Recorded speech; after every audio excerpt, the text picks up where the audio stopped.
Oh man, my eyes are running, my makeup's running. Thank God I don't wear mascara. Whoa.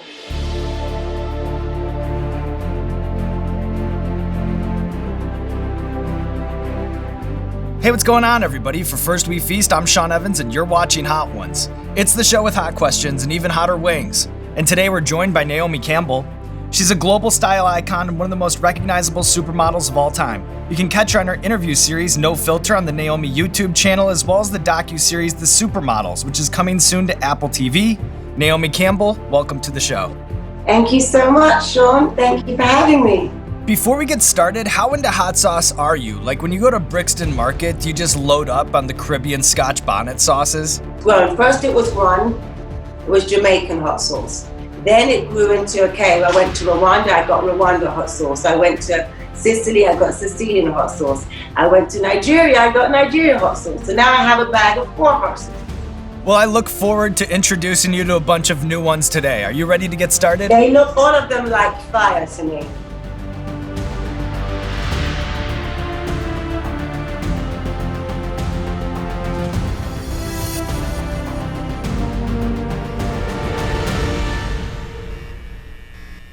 Actually, I'm going to do a little shake, Sean, because sometimes with these liquidy ones, they get a bit like the liquid stays on top and you lose the peppers. So I'm going to do a little shake and I'm going to pour. That's better. Yes, especially in transit, you know, like we're doing this on opposite sides of the pond over here. So that's good to shake it up. Okay.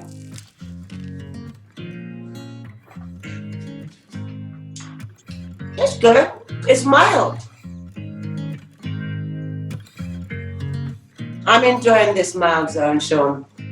So as we mentioned up top, you have an interview series called No Filter, where you and a guest ponder life's great questions at the intersection of culture and fashion. And I thought that your conversation with Marc Jacobs was really interesting on fashion during quarantine. Is it possible to make my sweatpants look haute couture?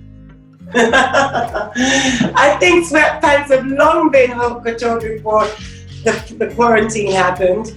I mean, you had Ricardo t-shirt, Givenchy doing it and taking streetwear and really just bringing it to like high fashion. I mean, I'm constantly in a Burberry or a Gucci tracksuit or a Champion or a Valentino, or whatever I feel comfortably.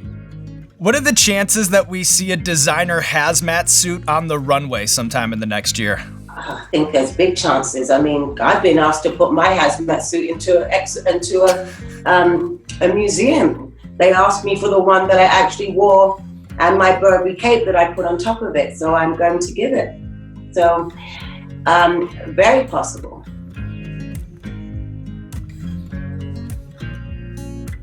Tasty. Very tasty. Actually, I had Indian food last night. This might remind you of that.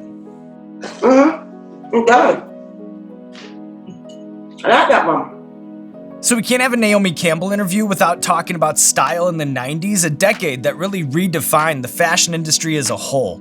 If you were to put together a timeline of watershed moments that took fashion out of this niche, exclusionary world and entered the era of supermodels being celebrities and household names, what would be some of the marquee events on that timeline? That's a very big answer that you're asking me. And I can only tell you so much. But it's designers like Gianni Versace, Azina Laya, Yves Saint Laurent that basically put us all together. That's when we kind of saw things turn, because back in the day, the models that used to do the fashion shows were separate from the models that used to do the photographs and the magazines. And I feel like my era really came, the era that I come from kind of came in and mixed the two together and solidified it as staying that way. Veteran artists often have gripes with young rappers who aren't familiar with the catalogs of Notorious B.I.G. or Tupac. Do you feel the same way about models who don't take the time to study design houses or learn the history? Very, very smart question. I'm not sure today how far if the models have time or make the time to do the research. about the designers that they worked for. Definitely in my era, we did. We didn't have anyone in between the model and designer, so we had a much more intimate and personal relationship directly with them. Not discrediting them in any way. It's just that now there's more people there in between than before. I'm not saying the models today don't get to be close to knowing designers, but I feel like it was just more intimate before. Well, it's just got a Jamaican edge to it, this one. This one tastes to me like, you know, Jamaican patties? Yeah. This one gives that taste to me. There is some Scotch bonnet pepper in this one. Yeah, because I feel a little kickback under my tongue. Mm-hmm. That's when you know. Heat's rising. So according to CEO Marco Bizzarri, more than half of Gucci's sales last year were to people under the age of 35. Do you have any insight as to why Gucci seems to garner such strong favor, particularly amongst young people? I mean, Alexander, I feel he loves to go into like the vintage and do it in his own way. So this generation, they missed all that. I've seen it. For them, it's new. You know what I mean? So I get that they would be fascinated and love it. Where do you stand on Celine casting TikTok stars as show models? Is that a crime against fashion or is that genius? I wasn't aware of it. I've just been enlightened now. I don't see anything wrong with it. People choose to be creative in their own and different ways. So that's the way Hedy Lasamana wants to do his show and using TikTok stars, then fuck it. As someone who understands fashion's aberrations and eccentricity, how would you explain people wearing off-white with the zip tie tags still on the clothes? How would you explain that to like my dad? I don't know how to explain it to your dad, but I have to tell you, when I first got my off-white, a la Mr. Virgil Abloh, thank you so much, I wasn't sure, do I keep it on or do I take it off? Because my generation, I would take it off. My friend's son, Linda's son, Evangelista, said, no, you're supposed to keep it on. So I'm like, okay, even on my sneakers, yes, you're supposed to keep it on. So that's how I became educated about keeping on the tag, was through my friend Linda's son. Smoky, I'm not into smoky too much, but let's give it a go. I like barbecue, but I'm not into barbecue sauce. This has kind of that barbecue smoky vibe to it. I'd say this was my least favorite so far. Let me have one more taste.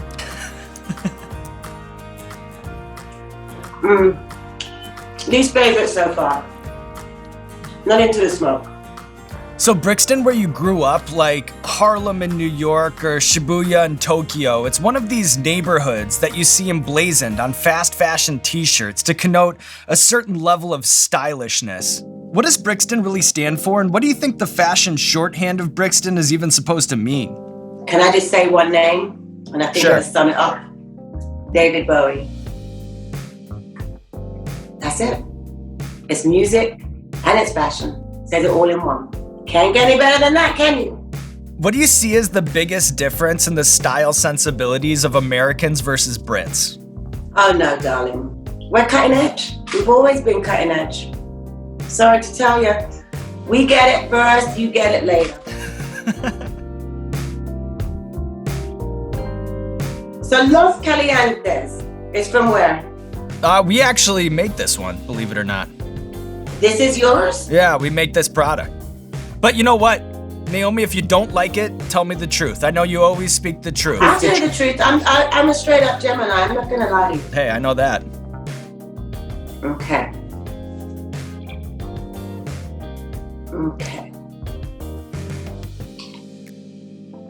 Keeping you in suspense. I'm on the edge of my seat. This is nice. You can definitely mix this in a pasta sauce, no? Yeah, that's the move. That's the move. Okay. So I give it thumbs up. Wow, humbled. All right, Naomi Campbell, we have a recurring segment on our show called Explain That Gram, where we do a deep dive on our guest's Instagram, pull interesting pictures that need more context. So I'll show you the picture. You just tell us the bigger story. Here you are pictured with Sacha Baron Cohen as Ali G. Do you find his Bruno character to be an accurate depiction of the fashion industry's megalomaniacs? Oh, Sasha, I love him. It's an exaggeration. It's a caricature of the designers, but it's not how they actually are, no. But it's a fun caricature. I did Ali G. I was so nervous, and Sasha was so sweet and trying to make me feel comfortable. But then, I'm always nervous before I do anything, including this, and then I'll get there and then I'll somehow overcome my fear. Next thing, I've got the whip, and I'm being dominating tricks. It was a lot of fun. I'm very happy I did it. It's just so funny because it's just come up a lot in the last few days. Here we have the famous spill at the Vivienne Westwood show, maybe the most famous runway spill of all time. Have you been able to run back the tape and figure out exactly what went wrong in that moment? I don't have to run back the tape to watch it. I can run back the tape in my head because first you think I just have white tights on, but they're not just white tights, they're rubber. Yep. So I couldn't feel my feet, my toes. So, but also there's a way to walk in Vivienne Westwood's shoes. You have to walk on your tiptoes, not on the heel. So everything on the front, not on the back. I just went walking as if I was walking in a normal shoe. No. That's why I fell.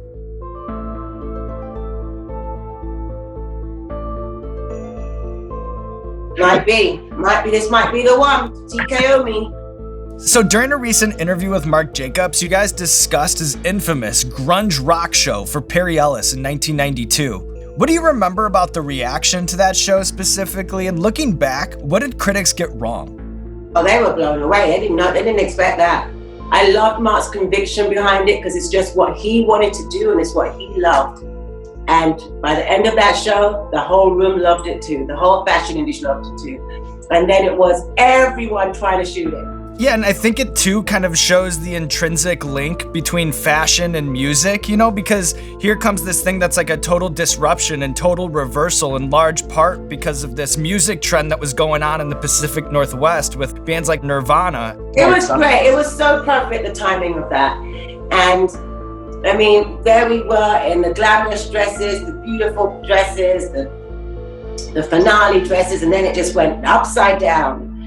And that was, and that's what it's about. That's what makes it fun. That's why I love what I do still after all these years, because you never know what's going to happen.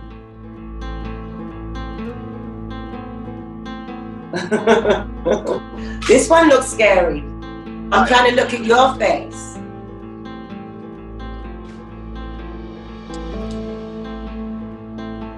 I taste the vinegar. I write about the vinegar. Mm-hmm. It's okay, but this one I know is going to start burning me in 5 minutes from now. I can tell. This one is purely meant to make you feel fire. Mm-hmm. So one of the things that's always fascinated me about the world of fashion from the outside looking in is the complicated and savage politics of sitting front row. Why is sitting in the front row, why is it such an object of obsession, so important? When you're in the front row seat, you get to see everything from head to toe. You're gonna miss a little bit as you go up higher. You're in the show, basically. You're in it. The camera's gonna get you. For me, fashion shows have changed because now with the phone, everyone's videoing, so they don't clap as much as they used to. Back in the day when I was in our heyday of doing shows, it was so much fun. The ambiance was amazing because people were clapping and we could really feel the audience. I mean, it's all gonna work out in the end. You know what I mean? There are worse things to be worried about than a front row seat and fighting over a front row seat, I should say.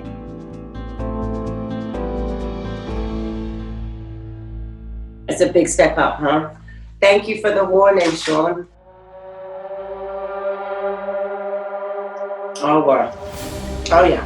Yep.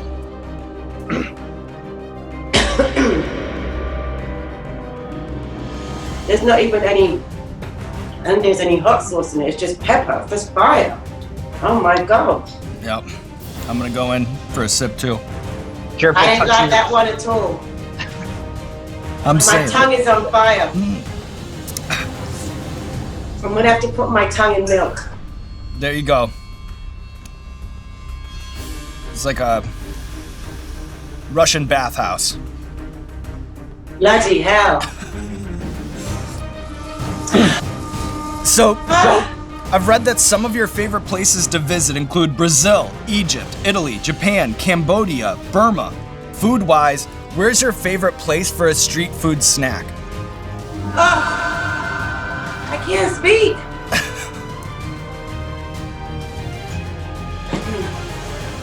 My eyes are watering. I love Brazilian food, Indian food, Italian food. What I love in Brazilian food, I love Baianan food from the south of Brazil. African food, Senegalese, Chebojan, Yassa, Nigerian food, a farero. It's like a spinach with fish. I mean, I love food. Food is very important to me. I can tell. All right, 2 more to go here, Naomi Campbell. How you doing? I don't know, Sean.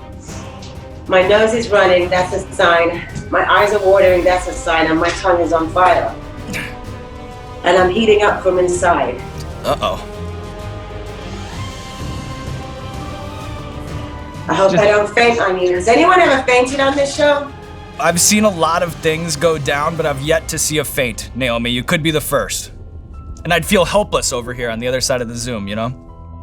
Okay.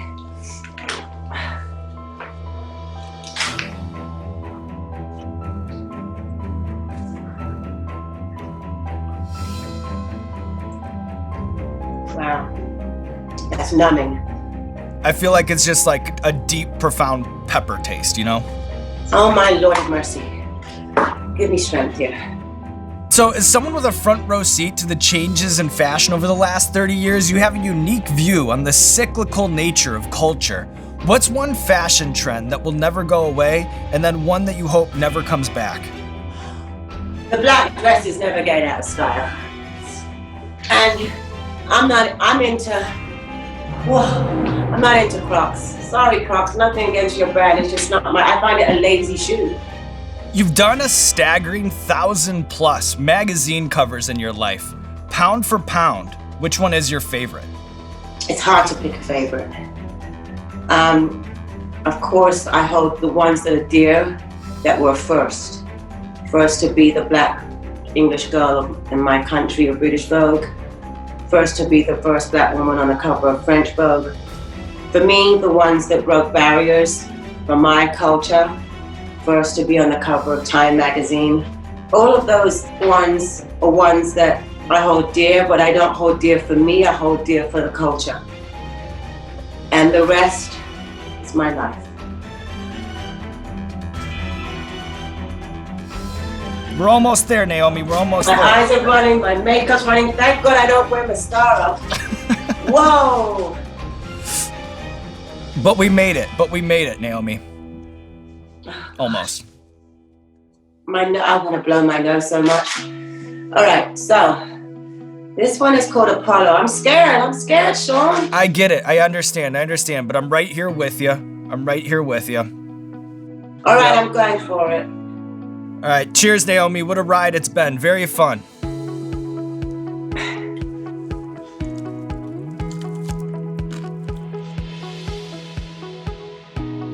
Okay, Naomi Campbell, here we are at the curtain call of our dinner date with the Wings of Death. We've fully dissected your fashion point of view and challenged your unshakable spice tolerance, but to close things out, I want to do an eyeball test.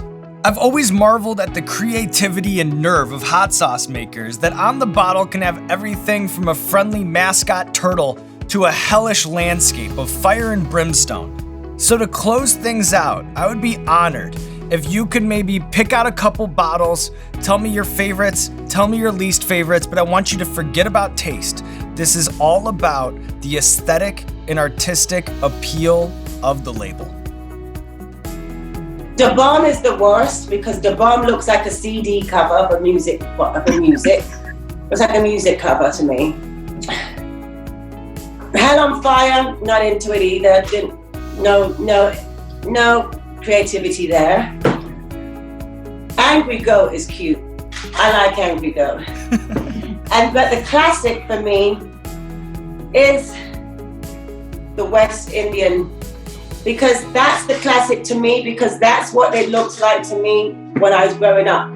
Those are what the classic hot sauce bottoms look like with the face of a person, you know, back in the day.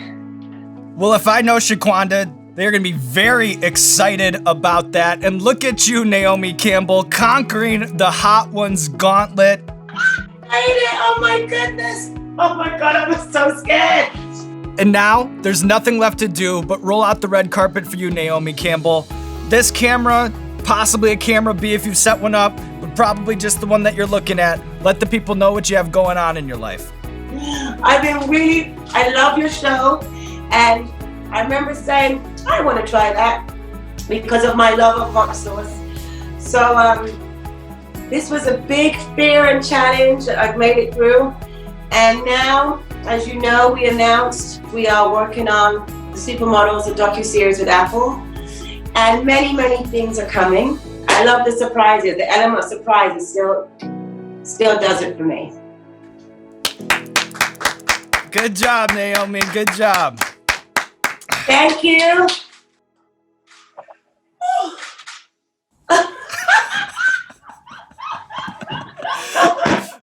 Bloody hell.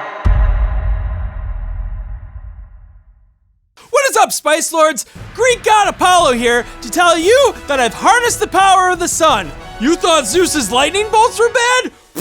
Get yourself a load of this! It's the Last Dab Apollo, the hottest Last Dab we've ever made. You can get yourself a bottle of your very own Last Dab Apollo on October 22nd at heatonist.com. Don't miss your shot to get a bottle of your own.